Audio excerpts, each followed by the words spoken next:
39 और 40 page number 39 और 40 अपना लिख लो और निकाल के इसको एक बार रीड कर लेना फजान रूल को भी क्या है, ठीक है। इससे रिलेटेड क्वेश्चंस पूछूंगी मैं अगली क्लास में।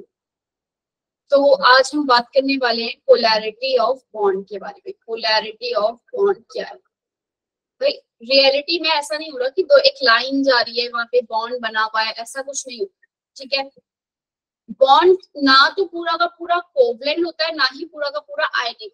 हमारे पास जैसे कि मैंने बताया था फजान रूल में भी हमने ये बात करी थी, ये एक पॉजिटिव चार्ज है, अगर ये एक नेगेटिव चार्ज है, यहाँ पर एक बॉन्ड अगर बन रहा है, कोवलेंट बॉन्ड जब मेरा बनता है, सपोज मेरे पास ये कोवलेंट बॉन्ड बना, एक हाइड्रोजन है और एक क्या है मेरे पास यहाँ पर क्लोराइड है, HCl का मेरे पास जो कोवलेंट बॉन्ड फॉर्म हुआ, तो मेरे पास यहाँ पर जो बॉन्ड बनके जो तैयार हुआ है HCl, यहाँ पे मेरे पास जो क्लोरीन है वो क्या है भाई, ज्यादा इलेक्ट्रोनेगेटिव है एज कम्पेयर टू हाइड्रोजन।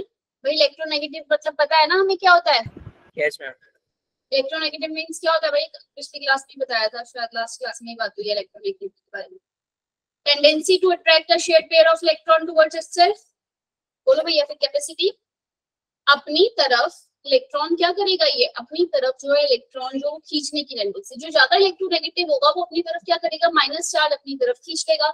उसकी वजह से क्या होगा, उसकी साइड कैसा चार्ज आ जाएगा, नेगेटिव चार्ज आ जाएगा उस तरफ ज्यादा, और जो अपना पॉजिटिव चार्ज है वो क्या हो जाएगा, एक तरफ कम। हाँ या ना, बात समझ में आई? एक तरफ नेगेटिव चार्ज चला गया और एक तरफ आ गया पॉजिटिव चार्ज।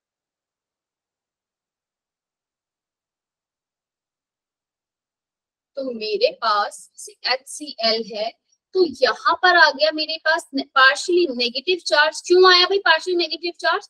क्योंकि ये जो बॉन्ड बनाए ये दो इलेक्ट्रॉन्स को क्या बनाए, मिलकर बनाए, और ये इलेक्ट्रॉन को क्लोराइड की इलेक्ट्रोनेगेटिविटी ज्यादा है, इसलिए क्या करेगा, इसे अपनी तरफ क्या करेगा, खींचेगा, जिसकी वजह से इसके ऊपर पार्शियली नेगेटिव चार्ज आ जाता है और इसके ऊपर आ जाता है पार्शियली पॉजिटिव चार्ज। बात समझ में आई? हाँ या ना? बोलो भाई। हमने यही बात की थी ना फजान के अंदर भी हमने किया था। फजान के जो 4 पॉइंट थे जरा रिवाइज कर लिए एक बार उन्हें, क्या कहते हो? डायपोल मूवमेंट कर लेंगे, और मेरे ख्याल से फजान से जो हमने किया था उसके कुछ 4 पॉइंट थे, अगर तुम लोगों में से कुछ याद हो। पहला पॉइंट क्या था, अगर मेरा साइज जो एटम का, कटायन का साइज अगर स्मॉल होता है, कटायन साइज इज स्मॉल, तो क्या रहेगा वो बॉन्ड, उसमें उसके अंदर कोवलेंट कैरेक्टर क्या रहेगा? मैंने क्या बताया था, जो कोवलेंट बॉन्ड होता है उसके अंदर थोड़ा सा क्या होता है, आयनिक कैरेक्टर आ जाता है। आयनिक कैरेक्टर क्यों आ रहा है भाई उसके कोवलेंट बॉन्ड के अंदर?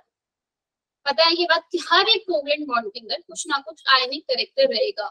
आयनिक कैरेक्टर मतलब कि वो पॉजिटिव चार्ज एक तरफ, नेगेटिव चार्ज एक तरफ। वो क्यों हो रहा है? क्योंकि एक उनकी इलेक्ट्रोनेगेटिविटी डिफरेंस के कारण जो है इसके अंदर आयनिक, ना कोई बॉन्ड प्योर कोवलेंट है ना प्योर आयनिक है, ठीक है। जिन दो के बीच में 1.7 इलेक्ट्रोनेगेटिविटी से, वन डिफरेंस इलेक्ट्रोनेगेटिविटी का 1.7 से कम होता है, 1.7 से इलेक्ट्रोनेगेटिविटी डिफरेंस अगर आपका कम रहेगा तो वो बॉन्ड कैसा रहता है, उसके बीच में क्या होगा, कुछ ना कुछ आपका कोवलेंट और आयनिक कैरेक्टर जो है वो प्योर नहीं रहते, ठीक है। तो कटायन का साइज अगर स्मॉल, ये 1.7 वाला भी बताती हूँ मैं, पहले क्लियर कर लेते हैं। कटायन साइज इज स्मॉल, तो आपका बॉन्ड कैसे रहेगा, उसमें कोवलेंट कैरेक्टर ज्यादा रहेगा या आयनिक? क्या किया था भाई हमने, कोवेलेंट। कोवलेंट। फजान रूल थे ये, cation size is small, covalent character is more, यही किया था हमने। नेक्स्ट सेकंड पॉइंट क्या था भाई, अनायन size is large. Very good, covalent character is more, right. Third point क्या था भाई, जल्दी बता दो, थर्ड पॉइंट क्या था, कौन बताएगा? मोर चार्ज है, मोर कोवेलेंट कैरेक्टर। वेरी गुड, कौन बता रहा है भाई, सारे बताएं। मोर चार्ज, पर विशेष तुम्हें भी पता है, मोर charge, more charge, more is the covalent character. इसमें चाहे अनायन का हो चाहे कटायन का हो, लेकिन अगर चार्ज ज्यादा है तो आपके पास फोर्थ पॉइंट जरा जिसको पता होगा तो वो बताओ थोड़ा। दीक्षा तुम बता सकती हो फोर्थ पॉइंट क्या है?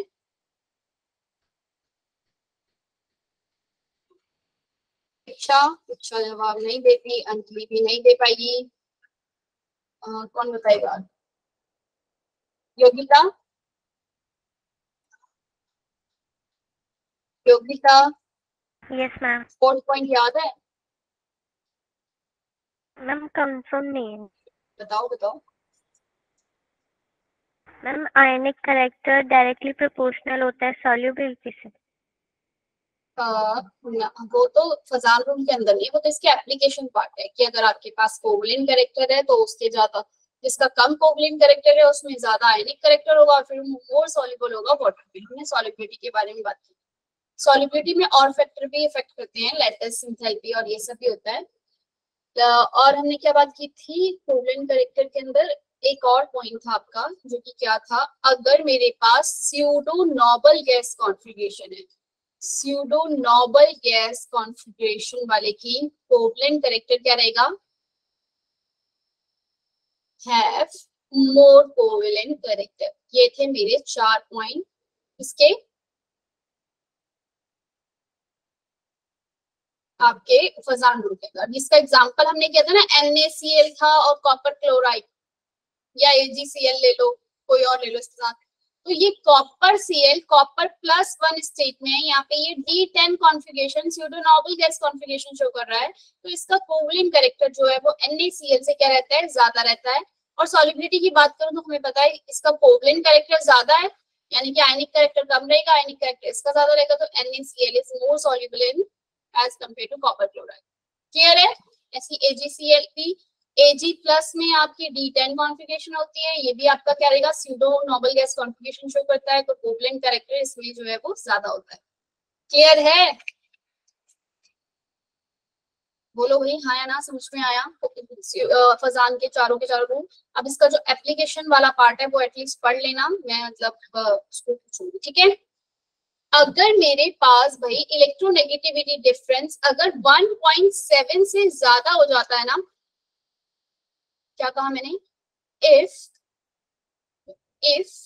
इलेक्ट्रोनेगेटिविटी डिफरेंस, इफ इलेक्ट्रोनेगेटिविटी, ये लाइन एग्जाम में डायरेक्ट पूछ ली जाती है, difference more than 1.7, more than 1.7, मतलब कि आपको पता है ना 4 होती है फ्लोरीन की, 4 होती है ना फ्लोरीन की इलेक्ट्रोनेगेटिविटी, ऐसी किसी और की होगी। अगर इलेक्ट्रोनेगेटिविटी डिफरेंस आपका मोर देन 1.7 होता है तो bond will be have ionic character, तो उस बॉन्ड के पास बॉन्ड हैव आयनिक कैरेक्टर, उस बॉन्ड में कैसा कैरेक्टर आ जाता है भाई?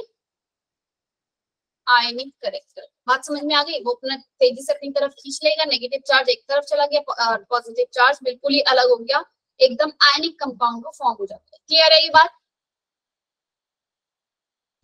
भाई हाँ बोल दो, नहीं समझ में आया तो ना बोल दो। नो, कौन बोला नो? जिसने नो बोला उसके पीछे से कुछ और भी क्लास चल रही है क्या?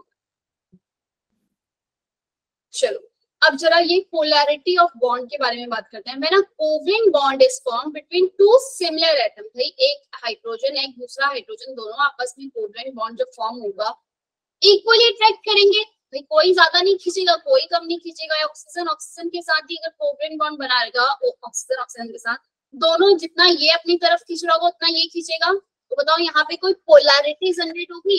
पोलैरिटी का मतलब पता है क्या होता है? पोलर पोल मतलब पता है क्या होता है कि एक तरफ दो पोल आ जाना, मतलब पोलैरिटी आ जाना, एक तरफ पॉजिटिव चार्ज हो जाना एक तरफ नेगेटिव चार्ज हो जाना, दैट मींस पोलैरिटी जनरेट हो जाना। क्लियर है ये बात? बोलो भाई। तो दो आइडेंट, अच्छा ये किसने मुझसे पूछा था हीट्रो न्यूक्लियर मॉलिक्यूल? किसने पूछा था? नाचो ने पूछा था ना। भाई टू आइडेंटिकल न्यूक्लियाई अगर मेरे पास आ जाते हैं, the bond so formed is called non polar covalent bond. मतलब टू आइडेंटिकल न्यूक्लियाई मतलब बोल रहा है वो, अगर दो सेम एटम मेरे पास आ गए, suppose nitrogen and two, nitrogen का नाइट्रोजन के साथ, भाई जितना ये यहाँ से अपनी तरफ खींचेगा उतना ये भी खींचेगा, दोनों के बीच में कोई पोलरिटी आएगी। तो इस तरीके के मॉलिक्यूल को जो सेम अमाउंट में दोनों तरफ मतलब जिनमें कोई पोलैरिटी जनरेट नहीं होती, उनको हम क्या बोलते हैं, नॉन पोलर। क्लियर है, उन कंपाउंड्स को हम क्या बोलेंगे, non polar covalent bond. In case of heteronuclear molecule, heteronuclear मतलब होमोन्यूक्लियर मतलब जिनके न्यूक्लियर जो सेम है, हीट्रो मतलब ये एक एटम डिफरेंट है, दूसरा ये दूसरा है। क्लियर है ना, जो हीट्रोन्यूक्लियर का मतलब दोनों अलग अलग है। A shared pair electron between two atoms get displaced more towards fluorine since electronegativity of fluorine। जैसे कि मैंने बताया भाई कि यहाँ पर हुआ क्या, एक ज्यादा इलेक्ट्रोनेगेटिव है, यहाँ पे फ्लोरीन है, यहाँ पे क्लोरीन की बात नहीं कर रही हूँ, ये ज्यादा इलेक्ट्रोनेगेटिव है एज कम्पेयर टू हाइड्रोजन। तो ये क्या करेगा, ये जो इसके ऊपर ज्यादा ये इलेक्ट्रॉन को अपनी तरफ खींच लेगा, जिसकी वजह से इसके ऊपर पार्शियल नेगेटिव चार्ज आ जाएगा और इसके ऊपर पार्शियल पॉजिटिव चार्ज।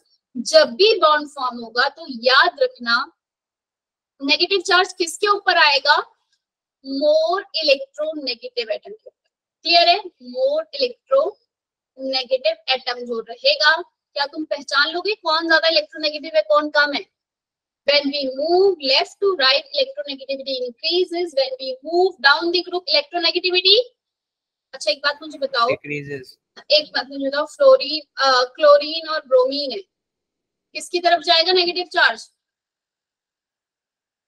और किसके, क्लोरीन। वेरी गुड, क्लोरीन पे जाएगा आपका क्या, नेगेटिव चार्ज, और इस पे जाएगा क्या, पॉजिटिव चार्ज। यस, क्योंकि ये क्लोरीन अपनी तरफ दोनों इलेक्ट्रोनेगेटिव है, लेकिन आपका इलेक्ट्रोनेगेटिविटी मतलब कि क्या, capacity to attract a shared pair of electron, जो अपने आपके शेयर इलेक्ट्रॉन यहाँ पर है, इनको अपनी तरफ खींचने की टेंडेंसी है, वो क्लोरीन में ज्यादा है एज कम्पेयर टू ब्रोमीन। तो क्लोरीन इसे अपनी तरफ क्या करेगा, खींच लेगा, तो क्लोरीन के पास आ जाएगा पार्शियल नेगेटिव चार्ज और ब्रोमीन के ऊपर आ जाएगा partial positive charge. More electronegative के ऊपर क्या आएगा, have negative, partial negative charge आपका हमेशा मोर इलेक्ट्रोनेगेटिव क्या आएगा। सेकंड बात तो ये याद रखनी है, हाँ वो कुछ पूछ रहा है, हैंड रेज किया किसी ने क्या,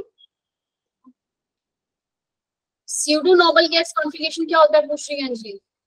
हाँ मुस्कान पूछो, स्यूडो नोबल गैस कॉन्फ़िगरेशन मतलब होता है अंजलि आपका, नोबल गैस कॉन्फ़िगरेशन मतलब पता है, अच्छा नहीं पूछ रही है, पता है सबको स्यूडो नोबल गैस कॉन्फ़िगरेशन मतलब क्या, तनीषा पता है, Tony, Siya, pseudo noble gas की कॉन्फ़िगरेशन, स्यूडो मतलब झूठी वाली। अच्छा ठीक है, अंजलि कह रही है मैंने ये पॉइंट बताया था, तब मैंने कमेंट देखा नहीं था। भाई मैं कमेंट में नहीं देखती हूँ, तुम्हारे किसी का कोई डाउट हो तो मतलब माइक ऑन करके पूछा करो। मोर इलेक्ट्रोनेगेटिव एटम के ऊपर आपका नेगेटिव चार्ज आता है, नेगेटिव चार्ज आएगा। तो इस तरीके से यहाँ पर क्या हुआ, ये अगर मेरे क्या कहूँ, ये यहाँ पर एक क्लोरीन है, तो यहाँ पर बच्चे हुआ क्या आपके पास, यहाँ पर पोलैरिटी जनरेट हो गई और ये कैसा बॉन्ड बन गया, पोलर। अब इस पोलैरिटी को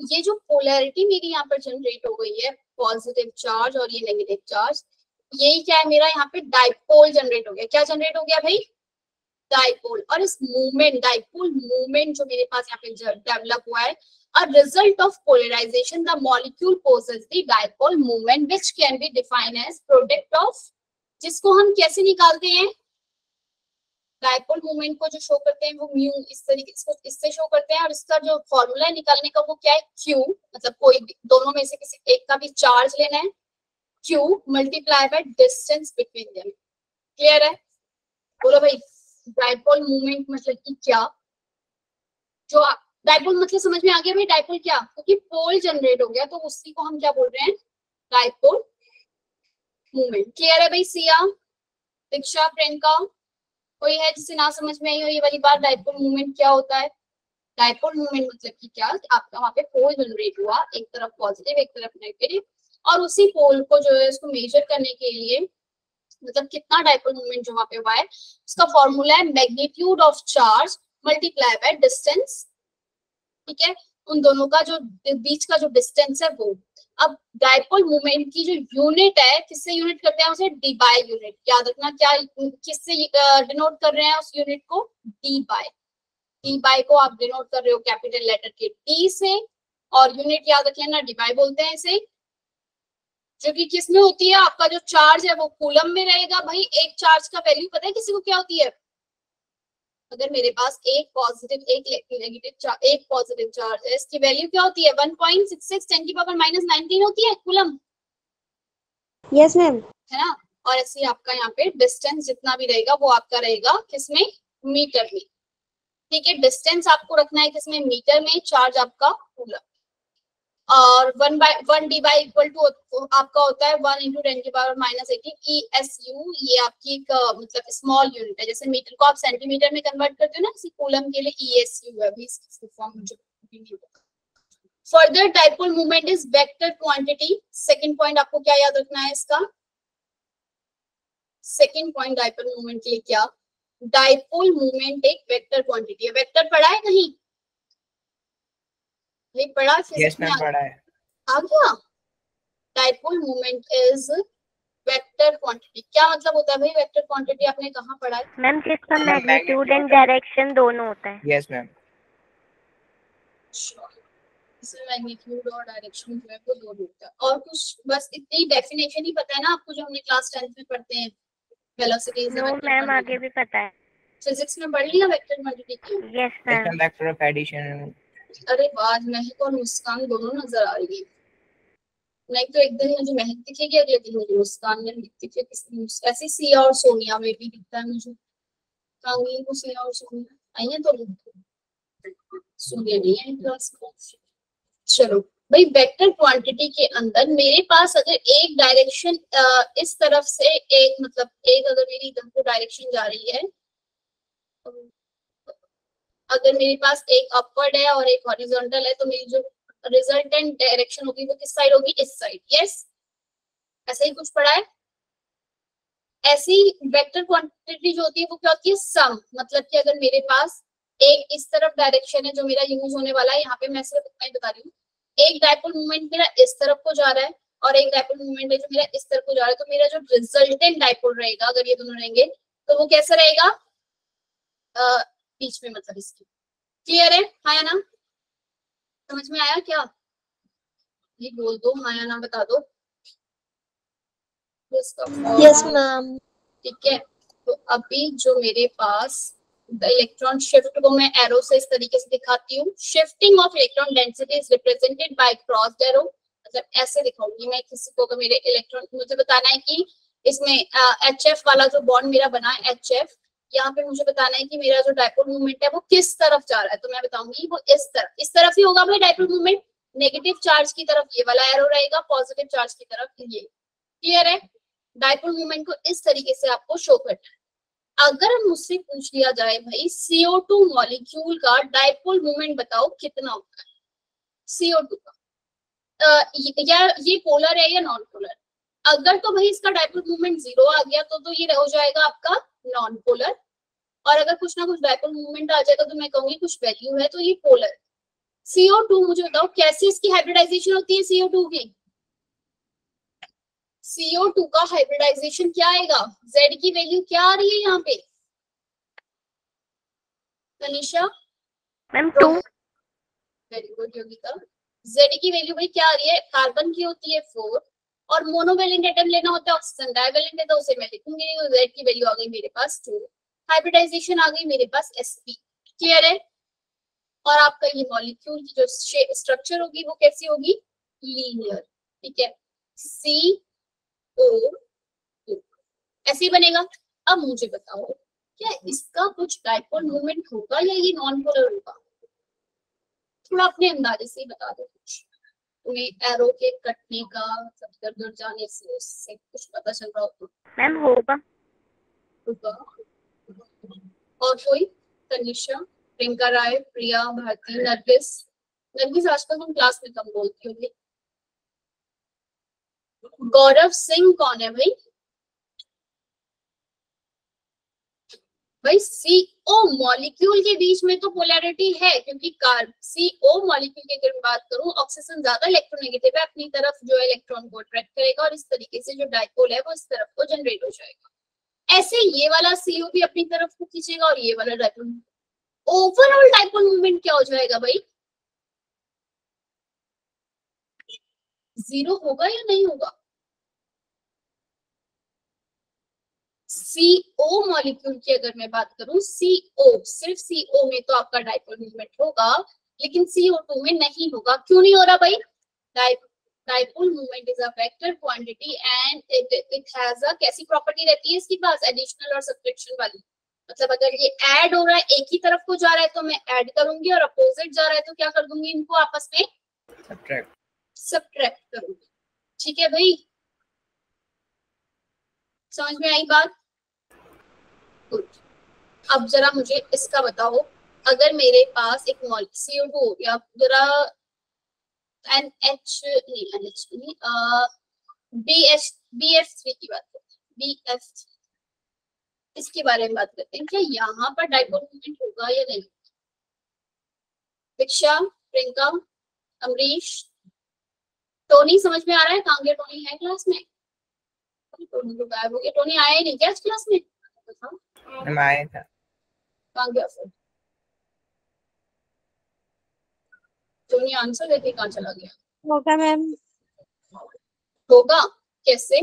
बोरोन, भाई बोरोन इसके हाइब्रिडाइजेशन शेप स्ट्रक्चर सब पता है तुम्हें? हाइब्रिडाइजेशन कितनी आई है? sp2 आ रहा है, ट्रायगोनल प्लानर होता है ये, बी बी यहाँ बी यहाँ, क्लियर? एफ, ये एफ और ये फ्लोरीन, इस तरीके से बनती है भाई इसकी शेप मेरी। बोलो भाई हम स्ट्रक्चर एंड शेप पढ़ चुके हैं, हमें शेप बनाना आना चाहिए हर किसी की। ठीक है, ट्रायगोनल प्लानर में मेरे बोरोन फ्लोराइड की जो शेप है वो इस तरीके से बनती है। लेकिन अब मेरे पास जो ये फ्लोरीन है, ये क्या होगा? यहाँ पर डाइपोल मूवमेंट यहाँ जनरेट होगा, एक डाइपोल मूवमेंट आपका इधर है। यस, बोलो कोई कुछ बोल रहा है? माइक किसका ऑन है भाई? प्रियंका कुछ कह रही हो? प्रियंका प्रियंका प्रियंका चलो, अब BF3 के अंदर ये दोनों के बीच में जो ये डाइपोल मूवमेंट है, ओवरऑल इन दोनों को अगर मैं ऐड करूंगी तो मैंने क्या बताया अभी? डाइपोल मूवमेंट एक कैसी प्रॉपर्टी है? वहां पे आपकी एडिशन प्रॉपर्टी है। तो अगर और वेक्टर क्वांटिटी है तो भाई एक इस डायरेक्शन में जा रहा है और एक इस डायरेक्शन में जा रहा है, तो ओवरऑल डाइपोल किधर जाएगा आपका? एक ही डायरेक्शन में जाएगा। हाँ या ना? बोलो भाई हाँ या ना? समझ में आया आपको? जब आपके पास इस तरीके से एंगल जनरेट हो जाए ना दो डाइपोल मूवमेंट के बीच में, तो ये एंगल है 120, तो ये एक ही डायरेक्शन में आएगा। इसका फॉर्मूला होता है, क्या फॉर्मूला होता है किसी को याद है? वेक्टर क्वांटिटी के लिए फॉर्मूला μ1 μ2 cos थीटा। क्लियर है?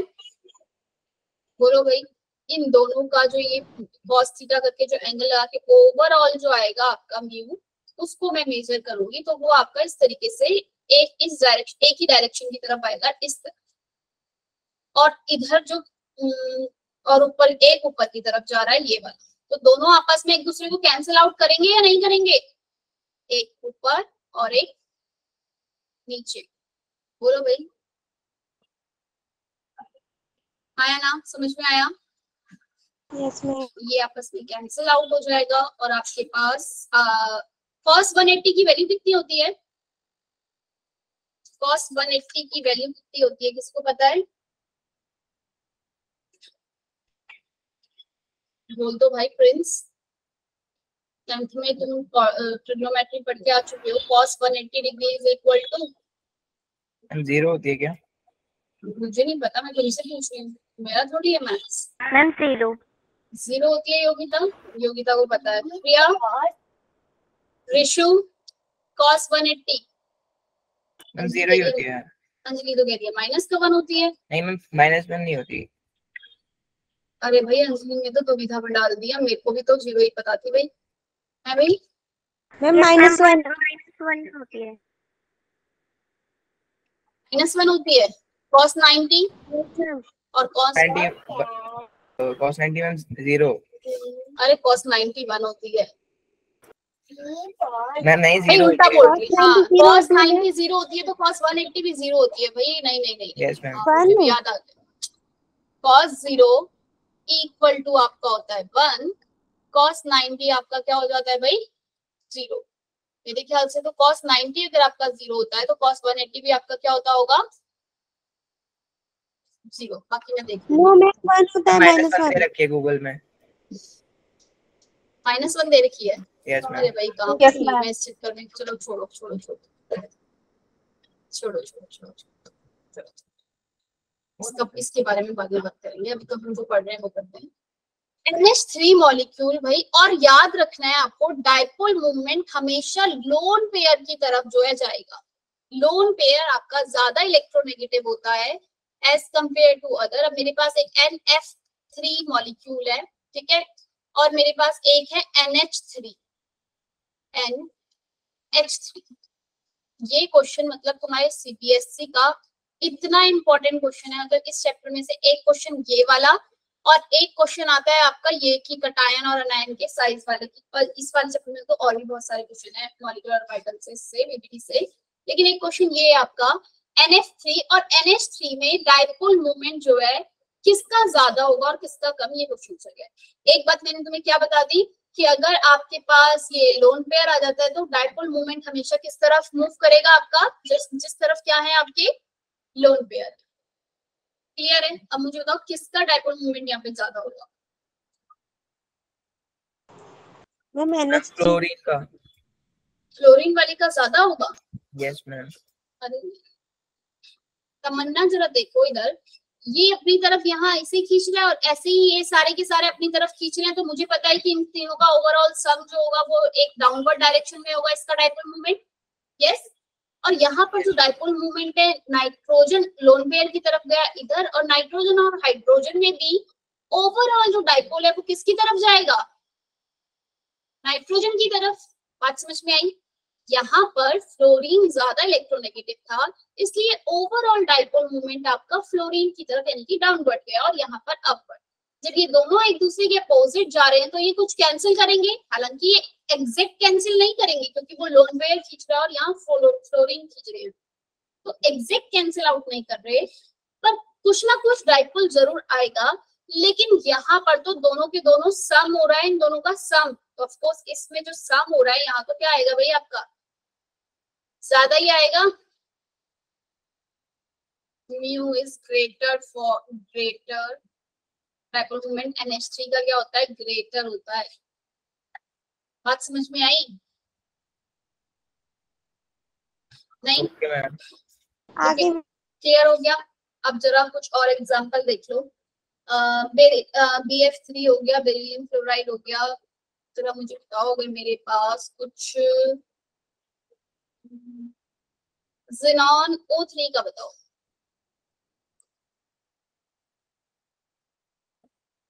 ऐसे ही H2O का, H2O का डाइपोल मूवमेंट 0 होगा, ये कितने बच्चे कहते हैं H2O का डाइपोल मूवमेंट 0 होगा क्या?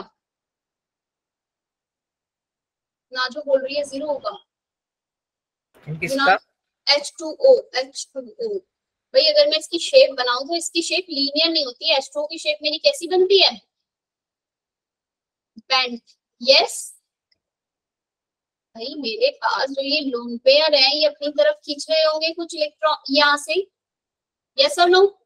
मैंने भी बताया कि हमेशा लोन पेयर ज्यादा इलेक्ट्रोनेगेटिव होता है और जो डाइपोल मूवमेंट है वो लोन पेयर की तरफ आपका जाएगा।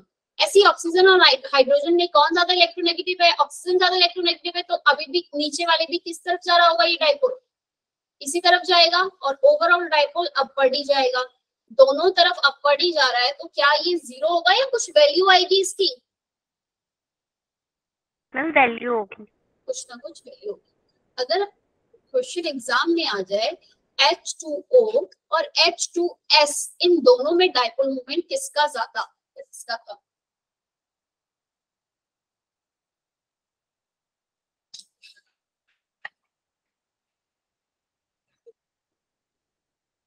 अरे मेरा जो क्लास के अंदर आ रहा था,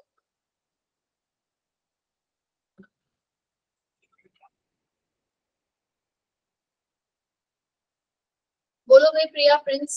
H2O और H2S में जैसे मैं अब कर रही हूँ वैसे बनाकर देखो और फिर बताओ, अपने थोड़ा सा अपना वो लगाओ। ऑक्सीजन है, यहाँ लोन पेयर है, ये भी लोन पेयर है, ये हाइड्रोजन है, ये है, में। ऐसी सल्फर है, इस पे भी 2 लोन पेयर होते हैं, सल्फर पे कितने होते हैं? 1 2 ही होंगे, है ना भाई। H2S, H2S का भी स्ट्रक्चर यही, बाकी सब इसके यही होते हैं ना सुंदर से टेबल के।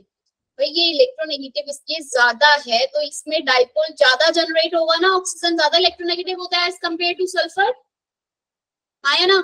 ऐसे यहाँ से लोन पेयर की तरफ जो डाइपोल गए, ये तो चलो दोनों का मतलब सेम नहीं जाएगा भाई, लोन पेयर ले गए अपनी तरफ।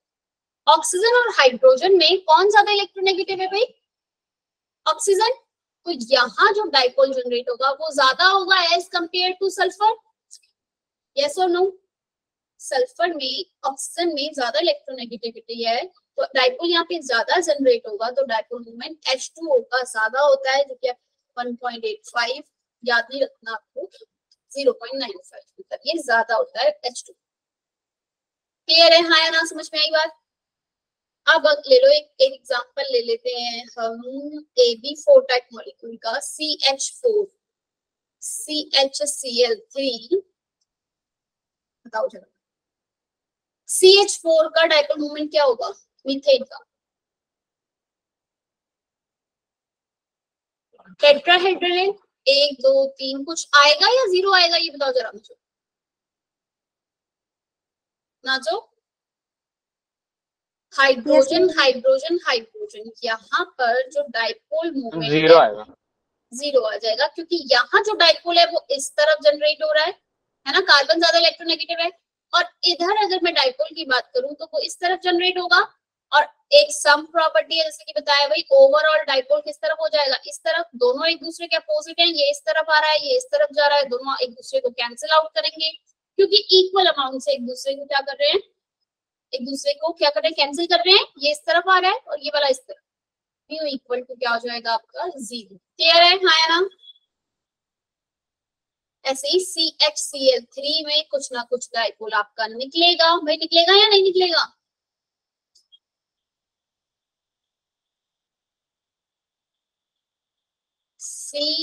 CHCl3 carbon hydrogen chlorine chlorine chlorine, भाई यहाँ पर ये ज्यादा इलेक्ट्रोनेगेटिव है, ओवरऑल डाइपोल मोमेंट किस तरफ गया? क्लोरीन की तरफ। और यहाँ पर भी कहाँ गया? कार्बन की तरफ। तो डाइपोल मोमेंट कुछ आएगा इसका 1.0। क्लियर है, हाँ या ना?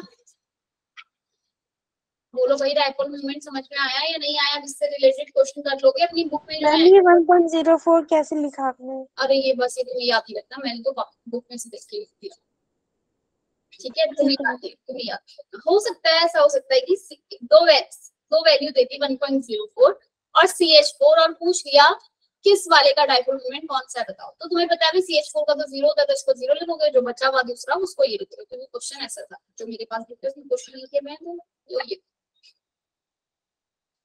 ठीक है खुशबू जी, समझ में आ रहा है कुछ?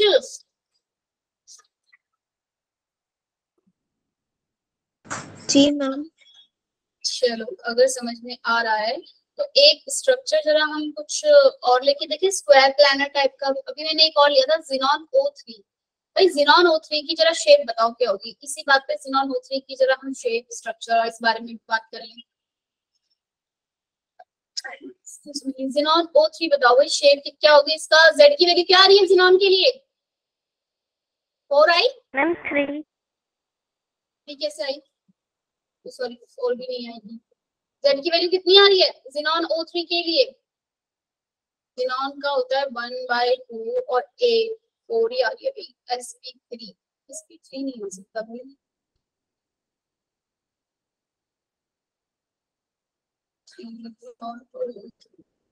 मैम बैलेंस इलेक्ट्रॉन्स लेते हैं ना, तो मैंने क्या दिया बैलेंस इलेक्ट्रॉन के लिए 1/2 और 8। मैम आपने एटॉमिक ले लिया था। नहीं बैलेंस इलेक्ट्रॉन का 80 लिया था। 80 तो होता है इसके 1/2। Xenon O3 की जरा हाइब्रिडाइजेशन करके देखो।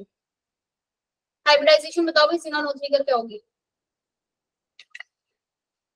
निकालो जरा इसका जो एटॉमिक वो क्या बोलते हैं बैलेंस ग्राउंड स्टेट लिखो। रजत जी तुम आ गए? रजत मेहरा, ग्राउंड स्टेट लिखो, फिर इसकी एक्साइटेड स्टेट लिखो और जरा बताओ फटाफट से मुझे। कि कितना क्या आ रहा है।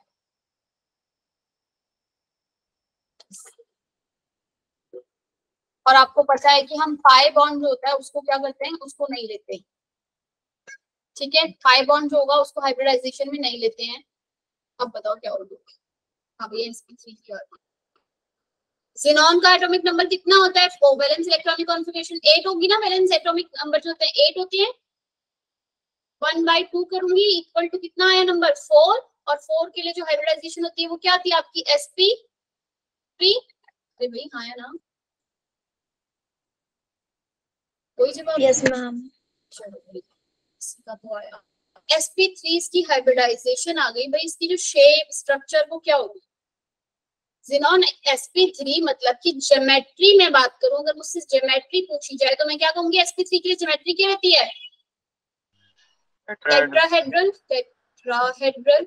और अगर मुझसे इसकी शेप पूछ ली जाए भाई, शेप क्या होगी, शेप तो इसकी टेट्राहेड्रल नहीं हो सकती। क्यों नहीं हो सकती टेट्राहेड्रल, क्योंकि टेट्राहेड्रल के लिए मुझे क्या चाहिए, इसके पास क्या होना चाहिए, चार आपके पास बॉन्ड होने चाहिए ना। अब इसके पास कितने बॉन्ड पेयर है, कितने लोन पेयर है, जरा बताएगा कोई। मैम 3 बॉन्ड 3 पेयर है, bond 1 pair lone and pair. 1 lone pair. 3 तो इसके पास बॉन्ड पेयर है और 1 है लोन पेयर। भाई ये सबको निकालना आ गया ना, बॉन्ड पेयर मतलब साइड में जितने एटम है वो 3, और लोन पेयर है आपके पास 1। शेप क्या होती है जब इस तरीके का होता है तो, ma'am trigonal pyramid, pyramidal. Yes, ओ ओ और ये ओ।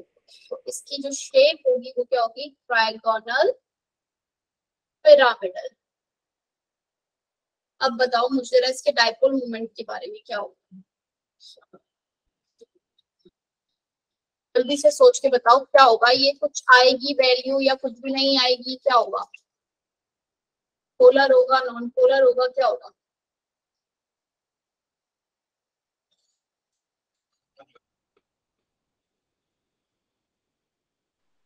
आएगी वैल्यू। देखो वैल्यू तो कुछ आएगी, पर मुझे बताओ कि ये ज़ीनॉन लोन पेयर अपनी तरफ खींचेगा इसको, भाई इलेक्ट्रॉन इस तरफ जाएंगे, हाँ या ना। मैंने बताया था कि लोन पेयर हमेशा आपको ज्यादा इलेक्ट्रोनेगेटिव क्या रखते हैं, आपको लोन पेयर। कहाँ चले गए थे,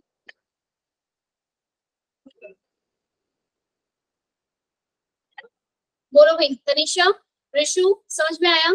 अब ज़ीनॉन और ऑक्सीजन में कौन ज्यादा इलेक्ट्रोनेगेटिव, ऑक्सीजन ज्यादा इलेक्ट्रोनेगेटिव, तो ओवरऑल जो डाउनवर्ड जाएगा, हाँ या ना। Yes ma'am. लेकिन जो म्यू है वो नॉन जीरो रहेगा, नॉन जीरो डाइपोल मोमेंट, मतलब कि जीरो वैल्यू नहीं आएगी। जीरो क्यों नहीं आ रही भाई, अगर यहाँ चारों तरफ आपके इधर भी ऑक्सीजन, इधर भी, इधर भी, इधर भी, इधर भी ऐसे ऑक्सीजन होते तो मैं नेट डाइपोल क्या कर देती, जीरो होता। लेकिन यहाँ पर जितना लोन पेयर खींचे होंगे उतना ऑक्सीजन नहीं खींच होगा, मतलब दोनों के बीच में डिफरेंस होगा जरूर, आया ना। क्लियर है भाई, बोल दो। Yes ma'am. Yes ma'am. मतलब तुम्हें डाइपोल मोमेंट समझ में आ गया। अब भाई एग्जाम में NH3 और NF3 दोनों में किसका डाइपोल मोमेंट ज्यादा, इस क्वेश्चन को बिल्कुल गलत मत कर देना। ये मतलब हर उसमें पूछा जाता है NH3 और NF3 के बारे में। ऐसी H2O का डाइपोल मोमेंट जीरो मत कर देना, ठीक है भाई।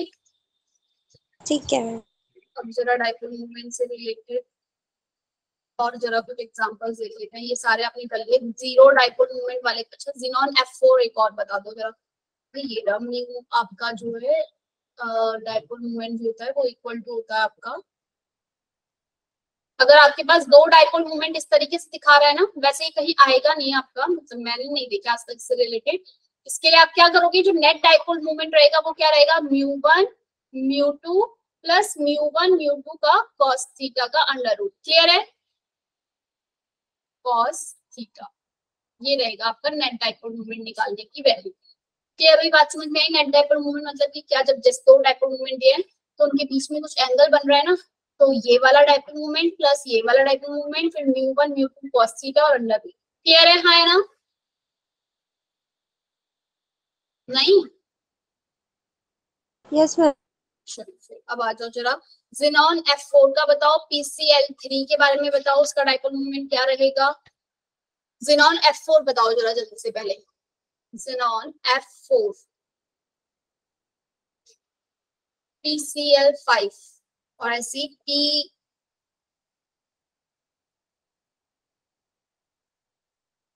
Xenon F4, एक भी नहीं किया ऐसा। इसकी वायर प्लानर शेप बनती है इसकी Xenon F4 की, ऐसा ही कुछ करते हैं इसमें F4 में, याद है किसी को? Xenon F4 की मैंने बोला था इंपॉर्टेंट है, बार बार पूछ ली जाती है। क्या आई हाइब्रिडाइजेशन Xenon F4 की 8 4 2 6 sp3d2 आ रहा है, 4 ही ऑक्टाहेड्रल है ज्योमेट्री, लेकिन शेप जो है वो स्क्वायर प्लानर होती है। दोनों लोन पेयर आपके इस तरीके से, ये आपका प्लेन में है, प्लेन में समझ रहे हो, एक इधर से खींचा डाइपोल, फ्लोरीन ज्यादा इलेक्ट्रोनेगेटिव, इधर से नेट डाइपोल मूवमेंट इस तरफ, ऐसी इस तरफ और इस तरफ नेट डाइपोल मूवमेंट एक तरफ, दोनों एक दूसरे को कैंसिल आउट कर देंगे। हाँ या ना? बोलो भाई रजत। Yes ma'am. Yes, ma'am. ऐसी लोन पेयर अबव और बिलो, तो नेट डाइपोल मूवमेंट जो Xenon F4 के लिए वो कितना आ जाएगा बच्चे आपका? 0। अब जरा ऐसे मुझे PCl5 के लिए बता दो, बना लोगे एक ये आपके इक्वेटोरियल पोजीशन पे सब जगह आपके क्लोरीन है, क्लोरीन क्लोरीन क्लोरीन, और जब आपका सारी जगह क्लोरीन है, इसका ओवरऑल नेट डाइपोल मूवमेंट एक तरफ जाएगा, इधर का इधर, दोनों आपस में कैंसिल आउट, ऐसी अबव और below cancel out, net dipole movement equal to 0। Clear है? हाँ या ना? बोलो भाई। Yes ma'am. चलो ma'am. चलो चलो चलो, आगे बढ़िए आगे बढ़िए। एक और क्वेश्चन आपके एग्जाम में जो आज तक पूछ लिया जाता है वो है क्या?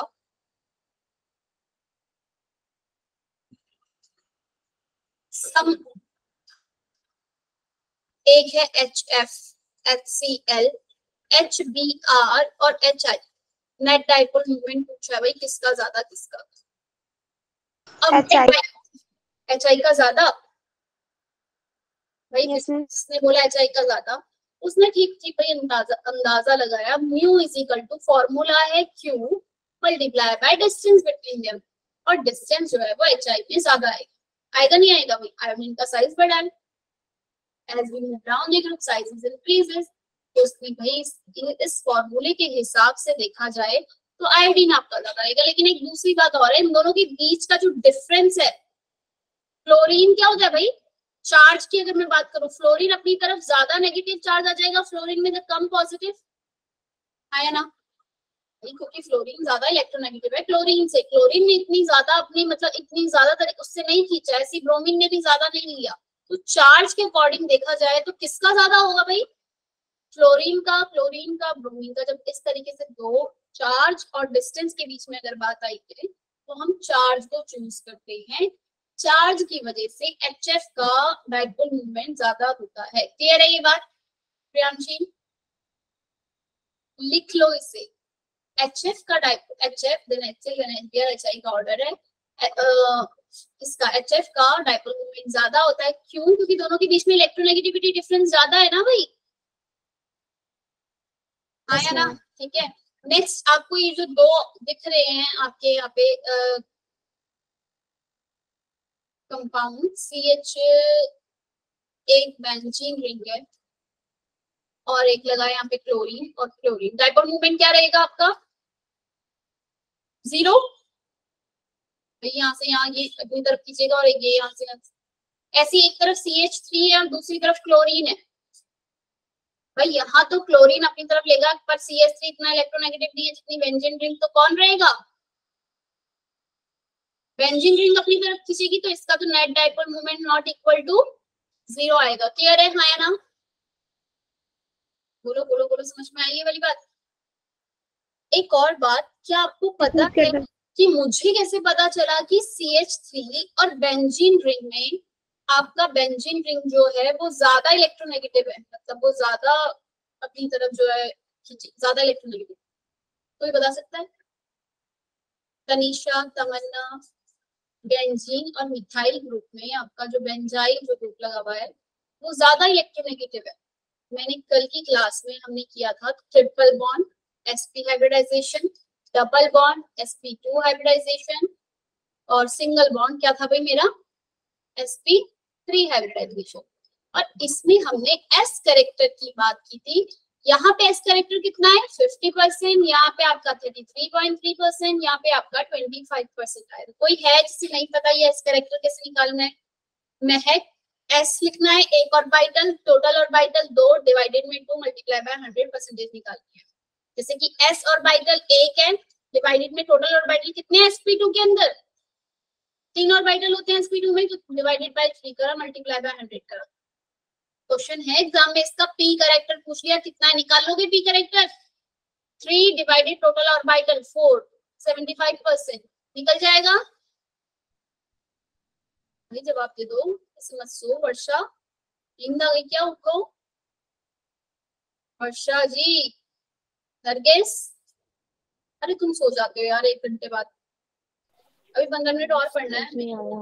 समझ नहीं आ रहा? प्रियंका तुमने कल की क्लास ली थी? डायपोल मूवमेंट किया था। अभी जो डायपोल मूवमेंट है वो समझ नहीं आया या sp2 sp3 वाला कॉन्सेप्ट समझ नहीं आया? sp2 sp3 वाला हमने कल की क्लास नहीं ली होगी फिर, मतलब जब हमने लास्ट टाइम क्लास ली थी। गौरव, प्रिंस, जरा उठो पहले, सारे बच्चे सो के उठो पहले, फिर उसके बाद बताते हैं। यस मैम, गुड पढ़ाओ। Morning ma'am. भाई मेरे पास 3 बॉन्ड अगर ट्रिपल बॉन्ड थे, ऐसे एक डबल बॉन्ड, और ये डबल बॉन्ड की बात कर रही हूँ मैं, ये कार्बन कार्बन के बीच ट्रिपल बॉन्ड, ये डबल बॉन्ड, ये मेरा जो बेंजीन रिंग है यहाँ पे मेरे पास डबल बॉन्ड आ रहा है ना इन दोनों के बीच में।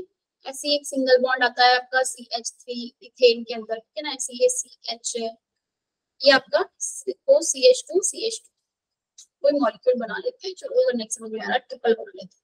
भाई ये कार्बन का जब ट्रिपल बॉन्ड यहाँ पर है, इसकी हाइब्रिडाइजेशन मैंने निकाली तो ये sp हाइब्रिडाइज ऑर्बिटल आया। अगर मैं हाइब्रिडाइजेशन की बात करूँ, इसके अंदर मेरा कौन सा sp2 हाइब्रिडाइजेशन है और ये sp3। कार्बन के केस में याद रखना, कार्बन तो लोन पेयर नहीं रहते, कार्बन अपने बॉन्ड ही बनाता है। तो अगर उसके 4 सिग्मा बॉन्ड बन रहे हैं, 4, 3 तो हाइड्रोजन का, 1 कार्बन का, तो 4 सिग्मा, जितने सिग्मा बॉन्ड होते हैं 4 सिग्मा बॉन्ड, तो sp3 हाइब्रिडाइजेशन। 3 सिग्मा बॉन्ड बनेंगी तो sp2 हाइब्रिडाइजेशन होगी। ये सिर्फ कार्बन के केस बता रही हूँ। और अगर 2 सिग्मा बॉन्ड बनेंगी तो कौन सी हाइब्रिडाइजेशन होगी? sp। क्लियर है? यहाँ पे निकालने की जरूरत नहीं है, ऐसे ही देखिएगा। सिग्मा बॉन्ड कैलकुलेट करना आता है प्रियंका? अब उसने मुझे पूछा यहाँ पे कि s का करेक्टर कितना है, मतलब s जो है वो कितने परसेंटेज प्रेजेंट है। मेरे पास sp ऑर्बिटल के अंदर टोटल ऑर्बिटल कितने होते हैं भाई? 2 बनते हैं sp में। sp ऑर्बिटल हाइब्रिडाइजेशन पढ़ा है ना हमने, तो मेरे पास sp के 2 ऑर्बिटल बन गए, तो उसमें एक ही s ऑर्बिटल है यूज, एक ही s ऑर्बिटल का यूज हुआ है, तो ये परसेंटेज निकालने का वो है कि 2 orbital, total number of orbital, और s का 1 ऑर्बिटल। तो यहाँ पर जो s का परसेंटेज है वो कितना है? 50%। क्लियर होगी बात? प्रियंका समझ में आया? यहाँ पे 3 ऑर्बिटल बनते हैं sp2 के, 3 ऑर्बिटल, एक sp2, दूसरा sp2, तीसरा sp2। हाइब्रिडाइजेशन किया हमने। 1 ऑर्बिटल है मेरा s का और 3 मेरे टोटल नंबर ऑफ ऑर्बिटल, तो मेरे पास जो s का परसेंटेज है वो कितना होगा? s करेक्टर कितना होगा? 33.33। क्लियर है प्रियंका? ऐसी sp3 में ऑर्बिटल s का 1, टोटल ऑर्बिटल है 4, 3 p के और 1 s का 4। परसेंटेज निकालना है। परसेंटेज कैसे निकालते हैं? क्लियर है? परसेंटेज निकालना आता है ना हमें? अरे बोल दो भाई, प्रियंका को नहीं समझ में आया, Yes, बाकी ma'am. किसी को समझ नहीं आया क्या? Yes ma'am. अब जरा मुझे बताओ, अगर मेरे पास, मैंने कल की क्लास में बताया था, अगर s करेक्टर आपका ज्यादा होता है तो वो एटम कैसा रहेगा? s करेक्टर मोर, तो वो मोर इलेक्ट्रोनेगेटिव होगा। क्लियर है? तो मेरे पास जो बेंजीन रिंग है उसमें ये जो कार्बन होगा ये कैसा होता है? sp2 हाइब्रिडाइज, और मिथाइन ये जो ग्रुप है इसके अंदर मेरा कैसा हाइब्रिडाइजेशन है इसकी? sp3। कौन ज्यादा इलेक्ट्रोनेगेटिव? sp2 ज्यादा इलेक्ट्रोनेगेटिव, क्योंकि इसमें s करेक्टर 33.3% है और इसमें 25%। क्लियर है? आया ना? अब जरा एक बात मुझे बताओ, एक मेरे पास ये है क्लोरीन और ये क्लोरीन, और एक ये है मेरे पास साइक्लोहेक्सेन। अब ये स्ट्रक्चर तुम लोग पहली बार देख रहे हो ना, इसलिए लग रहा होगा ये कहाँ से आ गए, क्या आ गए, है ना? ऐसा ही हो रहा है ना कुछ? अभी तक तो हमने भाई फ्लोरीन ये बेंजीन रिंग कहाँ से आ गई इसके बारे में तो हमने पढ़ा ही नहीं। अभी ऑर्गेनिक करेंगे तो ये सब कवर होगा, ठीक है। तो तब भी ये बात दोबारा आएंगी लेकिन डायपोल मूवमेंट के बारे में, लेकिन कम से कम दिमाग में तो ये रहेगा ना कि हाँ ऐसा कुछ हमने उस चैप्टर के अंदर पढ़ा था। जरा मुझे बताओ इन दोनों में से डायपोल मूवमेंट किसका दोनों का ही जीरो आएगा क्या? प्रियांशी, प्रिंस, तमन्ना, तनीषा, कोई? नो मैम, ये लेफ्ट हैंड साइड वाला। लेफ्ट हैंड साइड वाला क्या? ये वाला जीरो, ये वाला तो ये इक्वल टू जीरो होगा क्योंकि ये भाई इधर खींचेगा और ये वाला इस तरह। यहाँ पर ऐसा क्यों नहीं होगा?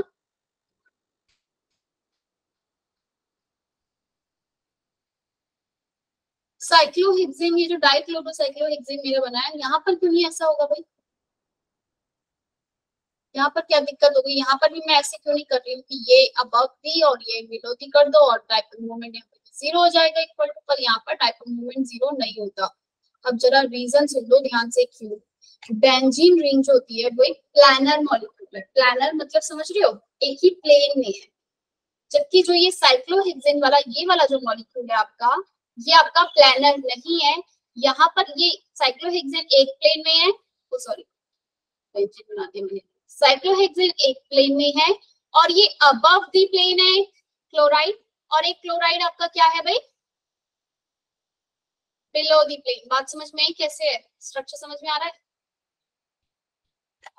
प्लेन में एक अबव क्लोराइड, एक जो साइक्लोहेक्सेन है ना वो प्लेन में आपका साइक्लोहेक्सेन है, क्लोरीन एक अबव दी है और एक क्लोरीन यहाँ से नीचे बिलो द प्लेन है। तो जो नेट डायपोल मोमेंट है that is not equal to zero. Clear हो गई बात?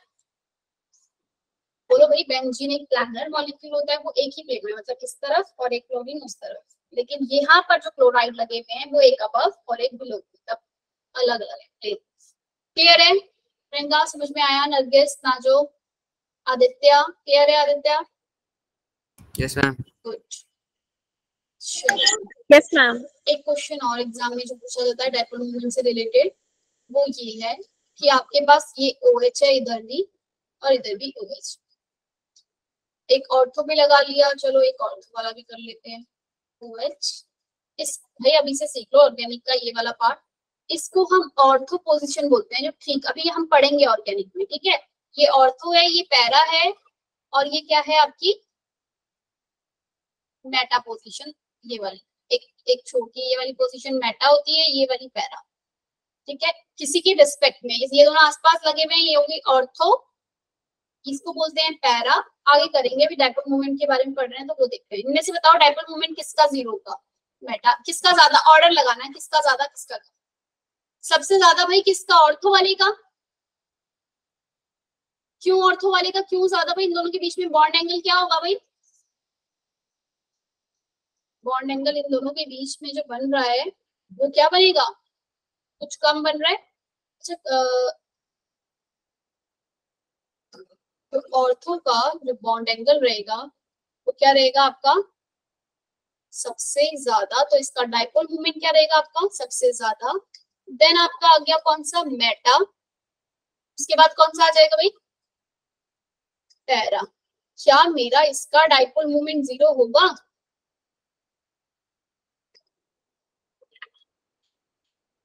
भाई देखने से तो लग रहा है हाँ भाई जीरो हो जाएगा, और हो भी जाता अगर यहाँ सिर्फ ऑक्सीजन लगा होता।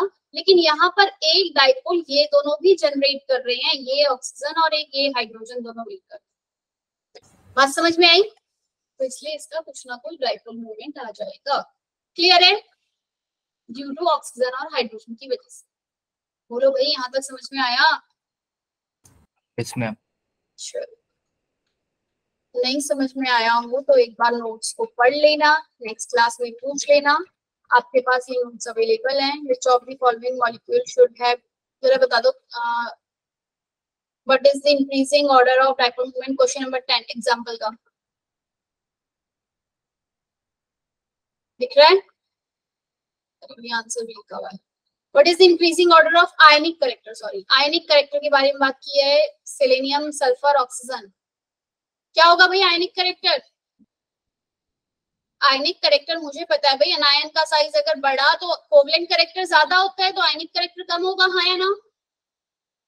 Yes ma'am. ठीक है, तो आयन कौन सा बड़ा है? सल्फर, ऑक्सीजन और सेलेनियम में सेलेनियम सबसे बड़ा अनायन है, फिर सल्फर, फिर ऑक्सीजन, तो आयनिक कैरेक्टर किसका ज्यादा, वाटर का, देन सल्फर, फिर सिलिकॉन। क्लियर है ये पॉइंट? Yes, ma'am.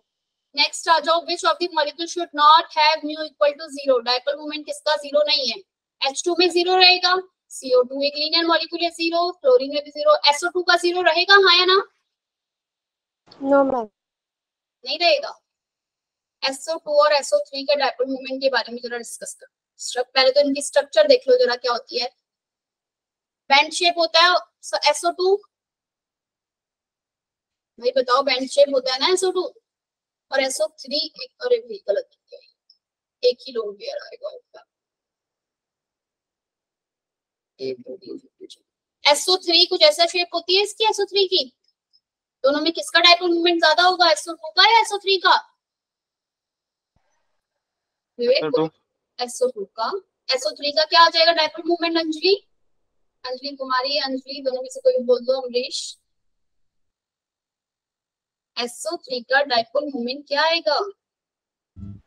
0 आएगा। 0 आ जाएगा, क्योंकि एक नेट डायपोल मोमेंट इस तरफ, एक नेट डायपोल मोमेंट इस तरफ, इक्वल टू क्या आ जाएगा 0। ये आपका रहेगा नॉन जीरो, क्योंकि ये इसकी इलेक्ट्रोनेगेटिविटी कुछ ज्यादा, हालांकि ये इसके अपोजिट रहेगा, लेकिन ये इतना ज्यादा इसको नहीं कैंसिल आउट करेगा। क्लियर है, हाँ है ना? मेरे ख्याल से डायपोल मोमेंट कॉन्सेप्ट बहुत अच्छे से समझ में आ गया होगा। इससे रिलेटेड कुछ क्वेश्चन मेरे से नाजू ने भी पूछे थे भाई प्रीवियस ईयर एक्सरसाइज में। इससे कर लें कुछ एक्सरसाइज निकाल के क्वेश्चन इसके, और क्वेश्चन करने हैं, ये समझ में आ गया अच्छे से? चलो भाई, अगली क्लास में हम ये टाइप्स ऑफ बॉन्डिंग के बारे में पढ़ेंगे। हाइड्रोजन बॉन्ड जो आपकी बुक में भी है, हाइड्रोजन बॉन्ड, और अभी हम डायपोल मोमेंट से रिलेटेड कुछ क्वेश्चन जो है वो करते हैं। जरा मुझे I3 नेगेटिव की जरा ज्योमेट्री बताओ जल्दी से, क्या होगी I3 नेगेटिव की ज्योमेट्री?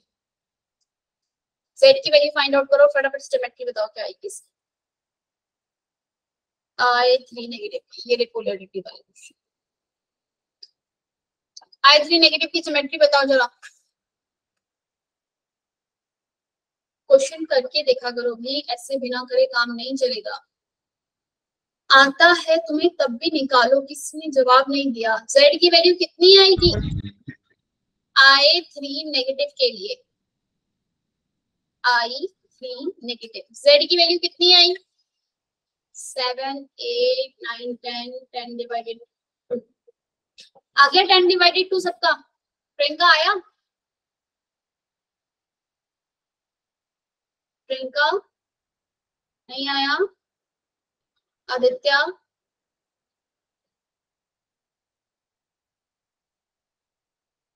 विवेक, सारे प्रिंस, किसी का नहीं आया? अमरीश, रजत, मैम 4 आ रही है कैसे योगिता? Sorry ma'am. निकालो, कम से कम ट्राई तो करो। ऋषु, I3 नेगेटिव है कितनी? 3 नहीं यार, I3 नेगेटिव, आयोडीन का वैलेंस, आयोडीन, अरे Z की वैल्यू फाइंड आउट करनी है, माइनस चार्ज थोड़ी पूछ रही हूँ मैं। Z तो हम निकालते थे 4 आई। कैसे? मैम 7 तो उसके वैलेंस इलेक्ट्रॉन होता है, प्लस मैम ये नेगेटिव चार्ज है तो +1 करना पड़ेगा। ओके, +1 आपने किया, लेकिन ये बाकी की 2 आयोडीन जो ये इस तरफ 2 मैम और आयोडीन 11 है, ये वाली 2 आयोडीन को भी तो काउंट करोगे, और ये दोनों आयोडीन का जो मतलब जैसे क्लोरीन, फ्लोरीन, ये इसी वाली फैमिली का तो है, मोनोवैलेंट होता है ये आयोडीन भी। क्लियर है? 11 अरे 11 कैसे आ गया, वो भी काउंट करो तो 3 थोड़ी लोगे, सेंट्रल एटम को नहीं लेते, साइड एटम को, साइड वाला मोनोवैलेंट लेते हैं। अरे अब जब BF3 हम लिखते हैं तो बोरोन का वैलेंस लेते हैं 5, और 3 आपके ये मोनोवैलेंट लेते हैं, तो 8 आता है, 8 डिवाइडेड 2 ऐसे ही करते हैं ना, 4 आती है वैल्यू। अरे 4 नहीं आती, BF सॉरी 3 होता है इसका, आज लिख देती हूं मैं बार-बार इसका एटॉमिक नंबर। 3 लेते हैं और 6 होता है, और यहाँ वैल्यू कितनी आती है आपकी? 3 आती है, नहीं आती? तो I3 नेगेटिव की कितनी आई, एक आयोडीन बीच में और दो इसके साइड वाले एटम जो है वो मोनोवेलेंट है, इसलिए मैं इनको लूंगी कितने, दो, और एक मेरा नेगेटिव चार्ज इसको प्लस और 7 इसका वैलेंस तो divided by 2, 10 divided by 2 value कितनी आई 5। भाई I3 नेगेटिव इंपॉर्टेंट मॉलिक्यूल है, तुम कैसे गलती कर सकते हो। मैम रिपीट कर दो पूरा एक बार। चलिए I3 नेगेटिव, भाई रजत, I3 नेगेटिव में आयोडीन मेरा सेंट्रल एटम है और दो मेरे साइड एटम है। यही करती हूँ ना मैं हर किसी में ऐसे ही। अब तुम क्लोरीन F3 का मुझे करके बताओगे, ठीक है। अब ये अब ऐसी O3 का भी निकालो।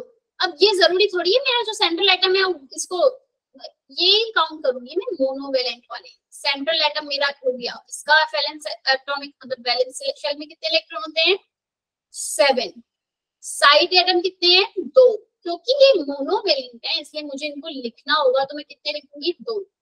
नेगेटिव का चार्ज है तो एक और प्लस का, divided by 2 equal to 10 divided 2, answer आया 5 और हाइब्रिडाइजेशन क्या हो जाएगी sp3d।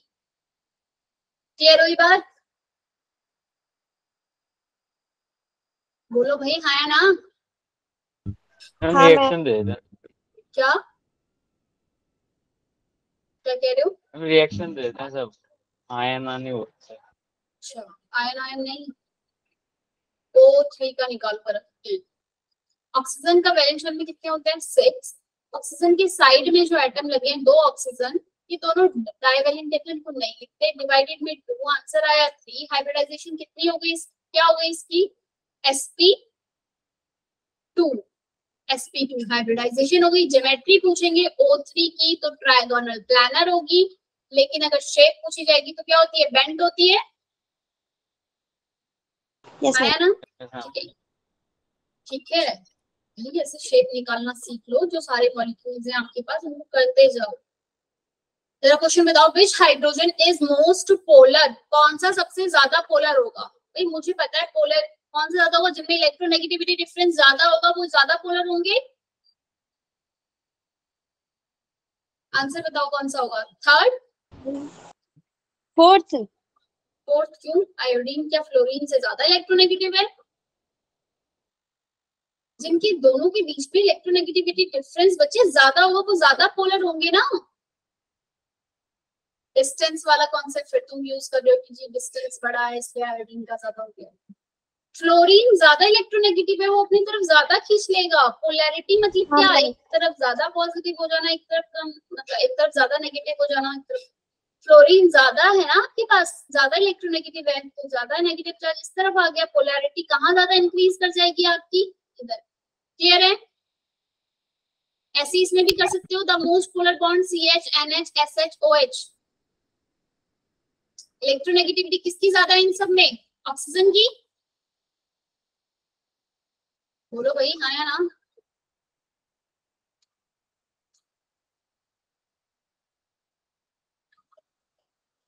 Which has the maximum dipole moment, इनमें से बताओ सबसे ज्यादा डाइपोल मोमेंट किसका होगा।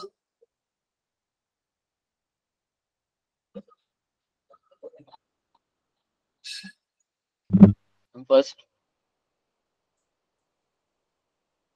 कॉस की वैल्यू पता होगी तो निकाल लोगे। अभी मैंने आपको एक फॉर्मूला बताया था डाइपोल मोमेंट निकालने का। म्यू1 प्लस, ये एक को म्यू1 मानो, एक को म्यू2 मानो। म्यू1 म्यू2 कॉस थीटा, एक इधर अलग से पेज में देख दूं, कर दोगे अपने आप। म्यू1 प्लस म्यू2 प्लस म्यू1 म्यू2 कॉस थीटा, ये अंडर रूट बी, ये आपका फॉर्मूला है। बस आपको बताना है कि ये सबकी वैल्यू जो आपको लिखोगे इसमें चेंज किस चीज का है, बस एक कॉस थीटा का चेंज। कॉस थीटा जिसका ज्यादा उसके म्यू की वैल्यू भी क्या हो जाएगी भाई, कॉस थीटा बढ़ता है मतलब इंक्रीज होता है तो वैल्यू बढ़ती है। ये तुम्हारे मैथ्स का क्वेश्चन है, तुम्हारा होमवर्क है, जरा अपने मैथ कॉस थीटा वगैरह की वैल्यू को देख कर आना, ठीक है। डिक्रीज होती है। क्या होती है, इंक्रीज होती है। Ma'am decrease no ma'am, decrease कम होती है। कम होती है, तो answer first is correct. Yes ma'am. Of the following molecule, the one which has permanent dipole moment, किसके पास परमानेंट डाइपोल मोमेंट होगा? सिलिकॉन F4 एक टेट्राहेड्रल ज्योमेट्री बनाएगा। तो मेरे को कैसे पता चला? क्योंकि कार्बन CH4 की तरह कार्बन के नीचे ही होता है सिलिकॉन, तो ये टेट्राहेड्रल ज्योमेट्री बनाएगा। BF3 इस तरीके से बनाता है ट्रायगोनल प्लानर। PF3 जो बनती है वो ऐसी बनती है कुछ ट्रायगोनल बाइपिरामिडल ऐसी। इसमें पूछ रहा है परमानेंट डाइपोल मोमेंट किसका होगा, मतलब कुछ जीरो ना आए कुछ वैल्यू आए, इन चारों में से किसकी आएगी कुछ ना कुछ वैल्यू।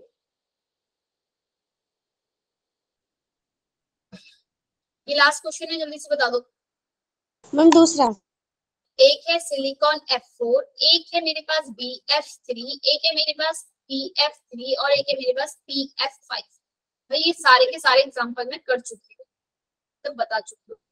दूसरे वाले का डाइपोल मोमेंट तो जीरो आ रहा था, BF3 हमने किया था ना, नेट डाइपोल मोमेंट इधर, ये एक दूसरे को कैंसिल आउट कर देंगे, जीरो। ऐसे ये टेट्राहेड्रल है सिलिकॉन F4, एक मतलब नीचे ये F फ्लोरीन फ्लोरीन, और ये भी क्या कर देगा, नेट डाइपोल मोमेंट जीरो आएगा। एक फ्लोरीन नीचे की तरफ, एक फ्लोरीन ऊपर की तरफ खींच रहा है, नेट डाइपोल मोमेंट जीरो आ जाएगा।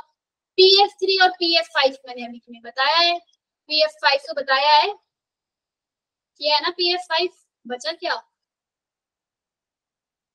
अभी किया था ना ये नेट डाइपोल मूवमेंट। इस तरफ दोनों कैंसिल आउट हो जाएंगे, एक अबव एक बिलो कैंसिल आउट हो जाएंगे, कितना रहेगा net dipole movement equal to zero.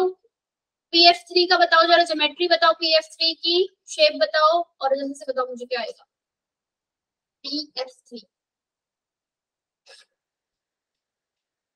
Z की वैल्यू कितनी आ रही है PF3 में बच्चे?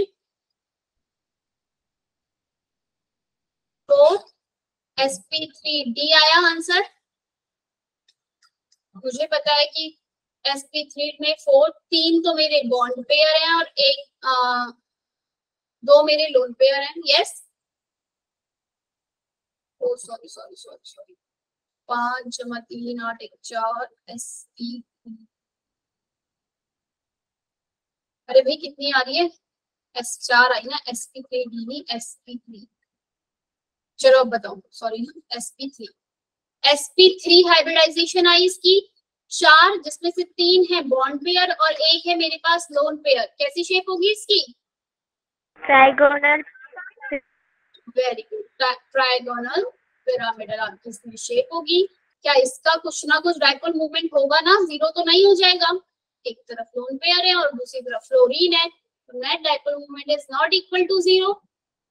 तो क्वेश्चन में यही पूछ रहा है कि इनमें से किसका परमानेंट डाइपोल मूवमेंट है, यानी कि जीरो नहीं है, कुछ वैल्यू है उसकी। क्लियर हो गया क्वेश्चन?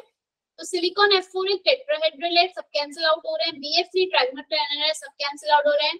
PF5 में भी कैंसिल आउट हो रहे हैं, PF3 में कैंसिल आउट नहीं हो रहा, तो इसका कुछ ना कुछ नेट डाइपोल मूवमेंट है।